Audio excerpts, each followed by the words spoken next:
Colin, thank you again for inviting me to come to the event. We have incredible respect for Colin and the job that he does, and you are extremely well represented in Topeka by really one of the most dignified, genuine advocates that you could possibly have. And I mean that, and I appreciate being invited today. I actually was here last year. George Bronson reminded me, I had actually forgotten about this, that we flew down that morning, and at the end of my speech, I think I told you all about some airplane problems that we've been having flying in. The black box wasn't working, and there were some other issues. So I asked you to call my wife and tell her that I loved her in case the plane went down. There are some in the room that perhaps wish the plane had gone down. But we ended up driving back, and they fixed the black box. So, we drove in last night, and I decided, heck with it, the airplane. I'm going to stick with vehicles. But it's great to be back. Let me make some quick comments about the future of electricity in Kansas, and try to leave plenty of time for any questions or comments that anybody from the audience might have. But the first is the obvious, and that is that we are in a time of enormous change. And that makes your jobs extremely difficult. But it also means that each of you has incredible opportunities.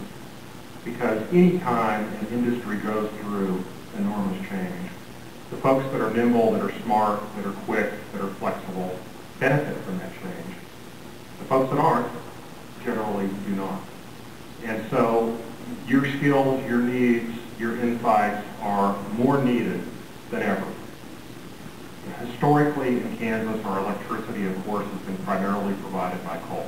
76% of our baseload power is provided by coal. And that has served the state extremely well, because coal, of course, for the past history has been the cheapest source of baseload power, which has allowed Kansas to have comparatively lower utility rates than adjoining and competitive states. That is changing. Whether we like it or not, whether we'd like to have it happen or not, it is an inevitable fact that the price of coal and coal-fired plants has gone up dramatically, and in all probability will continue to go up dramatically. So the terrific competitive advantage that we've had as a result of our dependence on coal is likely to go away. That, as unfortunate as it is from an economic perspective, again, creates tremendous opportunities if you are aggressive, insightful, flexible, smart about how you handle that. The second observation that I would make is that the future of electricity in Kansas is completely tied to federal action. And the ultimate question is, what will Congress do in 2009?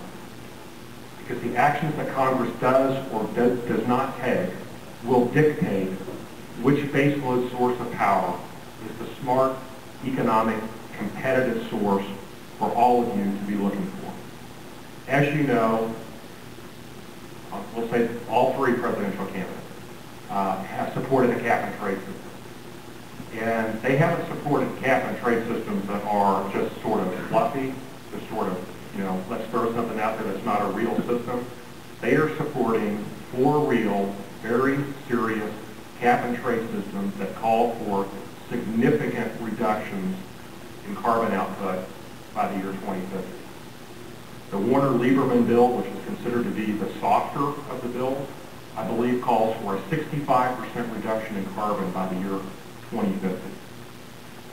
If, in fact, any of the bills that are under consideration that are being advocated by the presidential candidates become law, the price of coal-fired plants will increase dramatically. Conservative estimates on Warner-Lieberman is that overnight, the price of coal will go up 40%. Now, I don't know if Congress will do this or not. What you read in the media is 100% that we're going to have some sort of cap-and-trade system. I remember, I'm old enough that I remember the health care debate back in the 1990s. And when President Clinton was elected president and Democrats had control of the House and the Senate, and everybody said it's 100% that a national health system is going to be adopted. Well, we all know that it didn't happen. So I'm not yet 100% convinced a system of cap and trade will be adopted. Because I think when people really get into details and really start understanding the cost, it is a huge effort. It is a huge step for Congress to take.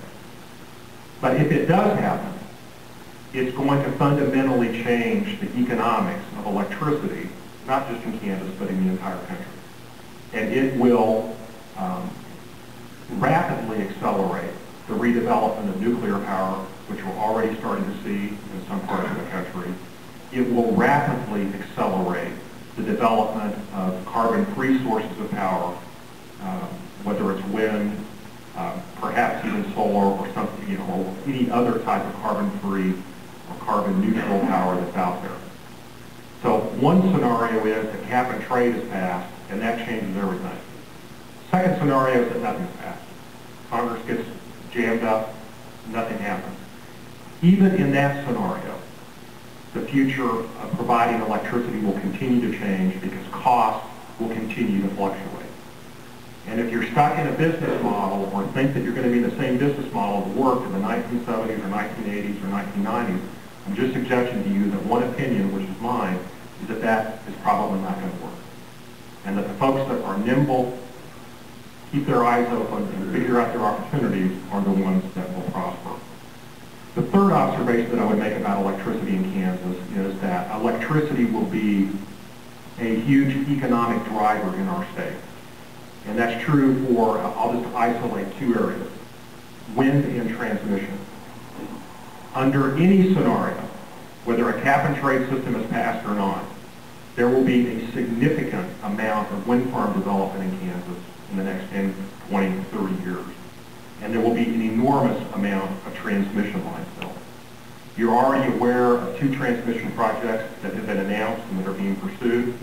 There are significant other transmission projects out there that have not yet been announced, but that will soon be announced, that, if built, would result in billions of dollars in construction and economic activity in the state.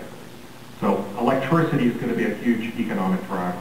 And then the final comment that I'll make is another one that I think is clear to everyone, and that is that conservation will continue to come to the forefront. We've talked a lot about conservation. Not a lot has happened. And as electricity prices continue to increase, either because of market forces or because of federal action, consumers will respond. And conservation will become a much bigger area than it is right now. So I would say that you are in an incredibly important position to make a difference in your communities and in the state. And you're also in a very dangerous and difficult position because things are changing so rapidly. It's going to take all of your resources and all of your best thoughts to make the right decision for your customers. And we have all the confidence that